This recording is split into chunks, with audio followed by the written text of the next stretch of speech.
En France, 150 000 tonnes de vêtements sont collectées chaque année.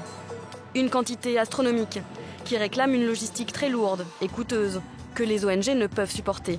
Résultat, seuls 3% sont donnés aux plus démunis. La gestion des 97% restants est confiée à des sociétés spécialisées. Des sociétés de plus en plus nombreuses car le business est très rentable. Aujourd'hui, une tonne de vêtements se vend en moyenne 400 €, 5 fois plus qu'il y a 6 ans. Si l'entreprise Le Relais permet la réinsertion de personnes en situation d'exclusion, d'autres sont à but exclusivement lucratif. Parmi elles, Ecotextile ou encore Veteco. Mais que font-ils de nos vêtements donnés? Nous avons voulu suivre leur trajet. Le secret est bien gardé.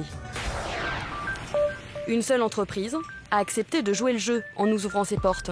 Son siège est situé en banlieue parisienne. Alors Stéphane, pour ta liste de lundi. Donc voilà ta tournée. Stéphane et ses collègues commencent leur journée. Tous les jours, 8 camions de cette entreprise sillonnent l'Île-de-France. Chacun réalise une vingtaine d'arrêts et ramasse 2 tonnes de vêtements. Une partie est récupérée directement dans les locaux des associations. Mais 75% proviennent des bennes. Comme celle-ci, où Mona pensait donner directement à une ONG. Là, c'est à déborder. Il y a beaucoup, parce que comme il y a le week-end, les gens ils mettent beaucoup. Avec là-bas, ça fait à peu près, allez, 4 sacs là. 4 sacs pleins. Les tournées terminées, les sacs sont stockés au dépôt de l'entreprise. Au total, plus de 500 tonnes de vêtements chaque mois. Mais que deviennent-ils ensuite? En réalité, ils sont expédiés à un centre de tri pour être ensuite vendus. Un tiers à des centres de recyclage, les 2 tiers restants à des grossistes du monde entier, y compris français. 11 000 tonnes atterrissent ainsi dans des friperies que vous fréquentez peut-être. Nous poursuivons notre enquête et contactons plusieurs fripiers. Aucun n'accepte de nous recevoir. Pour pénétrer dans l'entrepôt de l'un des plus gros d'entre eux, nous endossons alors le rôle d'acheteur potentiel. C'est là ? Nous sommes accueillis par un des employés pour faire le tour du propriétaire. Suivez-moi, on va voir comment ça fonctionne. Ah super, super. Nous découvrons un entrepôt de 20 000 mètres carrés très organisé. Dans un dédale de couloirs, des étagères débordent de sacs achetés à différents centres de tri. Vous comptez, on rentre 20 tonnes par semaine, ça fait 80 tonnes. Alors le mois, si vous prenez ça, je sais pas, ça... Dis-moi, c'est 100 tonnes. Ici sont stockés 800 tonnes de vêtements, tous issus de nos placards. Mais pas n'importe lesquels. Le fripier n'achète que la crème d'entre eux. Il y a tout, il y a du jean 501, on fait aussi des t-shirts à Abercrombie, il y a des petites balles de Ralph Lauren en chemise. Il y a un petit peu de tout. Les couches, c'est comme ça. Et là, c'est retrouvé, c'est nickel. Ah, c'est nickel. Mais ça, du coup, c'est des produits neufs ou déjà portés? Non, c'est déjà porté. C'est déjà porté. Ces habits presque neufs sont triés par marque ou par tendance avant d'être acheminés dans des friperies branchées. Un empire qui appartient en partie à cet homme. Son business est basé sur la revente de vêtements donnés, notamment dans les bennes qui portent le nom des associations. Mais pour lui, rien d'anormal, car il va nous révéler une information étonnante sur ces fameuses bennes. Ces associations ont loué leur nom à ce qu'on appelle des collecteurs. Et donc justement, c'est des gens qui possèdent les bacs. Pourquoi ils font ça? Ils font ça parce qu'en fait, si vous voulez, ils ont trop de vêtements, ils en récupèrent trop. Pour ces associations, c'est beaucoup plus intéressant de dire, ok, on vous loue notre nom, et puis vous allez par bac, vous allez vous donner 200, 300 € par mois ou par semaine, peu importe le loyer qu'ils ont convenu. Donc parfois, ils voient même pas la couleur du vêtement en fait. Ah mais ils la voient même pas du tout. Sur beaucoup de vêtements, ils n'en voient pas la couleur. Ils veulent même pas en voir la couleur. Une très bonne affaire en comparaison à l'argent considérable que le business génère. Mais ici, pas question d'aborder la question de la marge. Combien vous achetez au kilo et combien vous vendez au kilo? Je Vous ne direz pas comment j'achète le kilo, parce que ça ne me regarde pas. Bah après, il y a tout le prix, etc. Donc tout ça, j'imagine, est absorbé dès le départ. Combien vous achetez? Ah, elle est pas venue pour rien. Combien moi j'achète mon produit, c'est mon problème. C'est-à-dire, je peux très bien l'acheter 4 € du kilo, 10 € du kilo, 20 € du kilo. Si j'ai un marché derrière qui me permet de le vendre 2 fois, 1 fois et demi plus, et que mes frais me permettent de générer cette marge-là, il n'y a pas de problème. Et nous allons découvrir que ce marché de la revente existe bel et bien et qu'il est très lucratif. D'autant plus que le grossiste n'a pas d'intermédiaire. La majeure partie des vêtements qu'il achète est revendue dans ses propres magasins. Paris, nous sommes dans le quartier Montorgueil, le temple de la fripe à la mode. Allez, au travail. Pour Alexandre, c'est jour de livraison. Bonjour. Il dirige un magasin de fripes. Pour nous, ça, là? Toutes les semaines, il reçoit une sélection de vêtements envoyés directement de l'entrepôt. On en a 50 aujourd'hui, on risque d'en avoir 50 jeudi. À l'intérieur des cartons, les pièces sont déjà mises sur cintre et même étiquetées. Car pour maîtriser sa marge, le fripier fixe lui-même les prix de vente. Alexandre n'a plus qu'à les mettre en rayon. Alors, ça c'est une belle pièce. Femme, qui va se vendre très vite. Ça coûte combien du coup? 72 €. Il y a encore quelques jours, cette veste vendue 72 € a été donnée par un particulier. Tout comme ces foulards de luxe, affichés 220 €. Ces jeans tendance à 650 €. Ou encore ce manteau en fourrure à 1 300 €. Il y a des collectionneurs qui payent des prix très forts pour rapport à des pièces qui sont très recherchées par rapport aux époques. Comme dans les foulards, on a les foulards Hermès qu'on arrive à trouver, du Dior, du Saint-Laurent, du Courrèges. Et là, on tombe sur des pièces exceptionnelles, oui. Des pièces rares que les particuliers ont parfois données dans des situations dramatiques. Les familles, quand certaines personnes décèdent, ils ne savent pas quoi faire, donc soit ils donnent, et des fois on trouve aussi des perles, et voilà quoi. Donc ça c'est Hermès suédoise ou russe. Ça vaut combien ça? 2000. 2000 € pour un manteau donné, une marge considérable qu'Alexandre trouve parfaitement justifiable. Il y a tout un système, en fin de compte, ils sont donnés. Après, il faut aller les chercher, il faut que ça vienne. Ça ne vient pas tout seul. On paye des gens, on paye des transporteurs, on paye de l'essence, on paye plein de choses. Et après, en plus, nous, on les nettoie, on les trie. Il faut les re-retrier. Il faut payer aussi des gens. Donc, on leur sert tout sur un plateau. Le seul truc, c'est qu'ils disent que c'est cher, mais en fin de compte, non. Le problème, c'est que Mona ne savait pas que les vêtements qu'elle pensait donner à une association pouvaient être revendus très cher et surtout en bas de chez elle. Un flou entretenu par tous les acteurs du secteur pour inciter les gens à donner toujours plus. Et ça marche.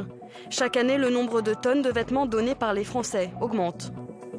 Une manne qui attire toujours plus d'entrepreneurs, dont certains qui exploitent les failles du système. Des particuliers se sont ainsi greffés au business de manière parfaitement illégitime.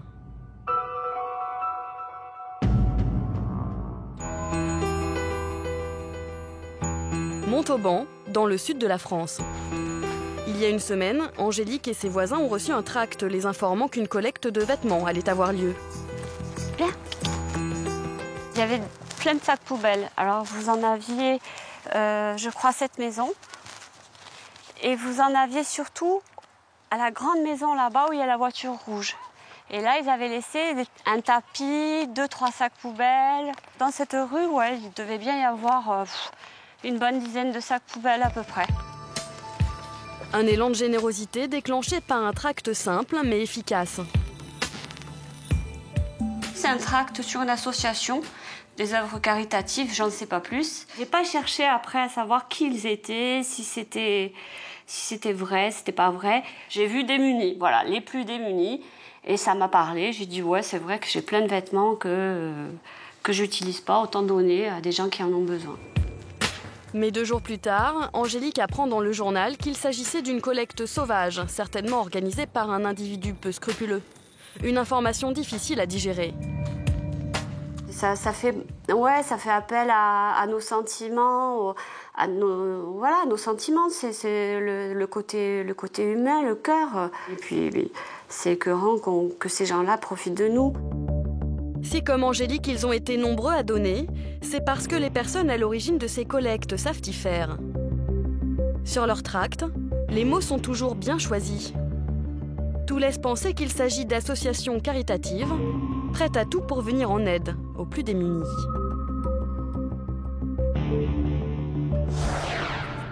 Quelques jours plus tard, à l'autre bout de la ville, nous repérons des sacs remplis de vêtements, sur lesquels est scotché le même tract. Nous décidons d'attendre dans la rue. Soudain, une camionnette fait irruption. Au volant, un jeune homme seul qui charge les sacs un à un. Nous observons son manège. Il va ainsi sillonner tout le quartier. Après un quart d'heure, nous l'abordons pour l'interroger.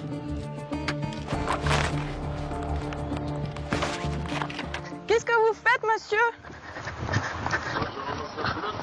C'est pour qui?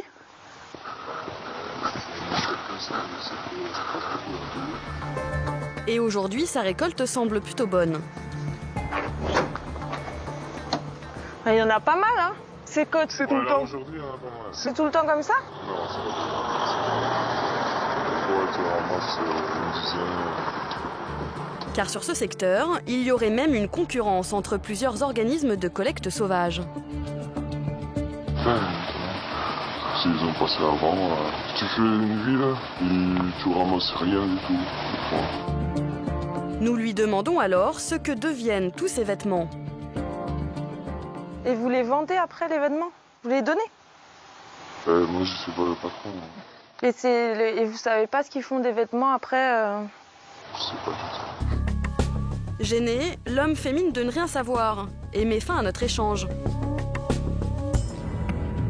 Qui se cache derrière cet organisme?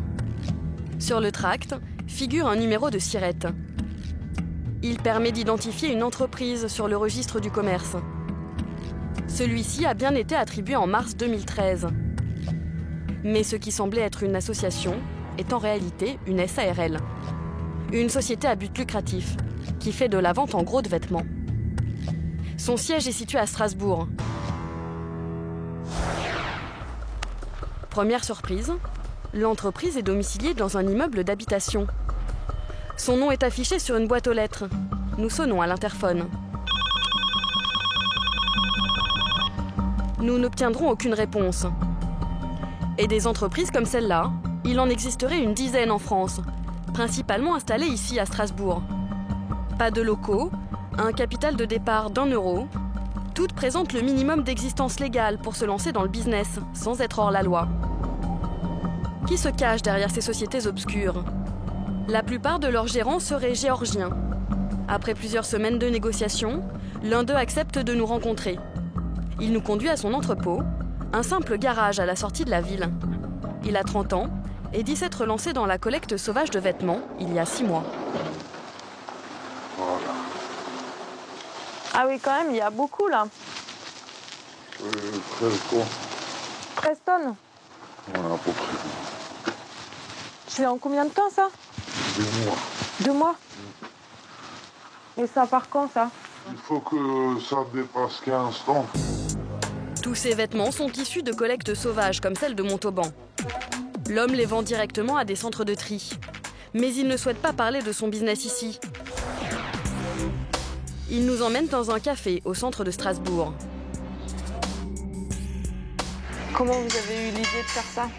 Il y a des amis qui faisaient aussi, voilà, j'avais pas de travail. Tout le monde connaît comment ça marche et il faut pas de l'argent. Tu achètes un peu de camion, voilà. Les entreprises auxquelles il revend les vêtements sont situées en Europe de l'Est, en Tunisie et même en France. Et certains clients sont très généreux.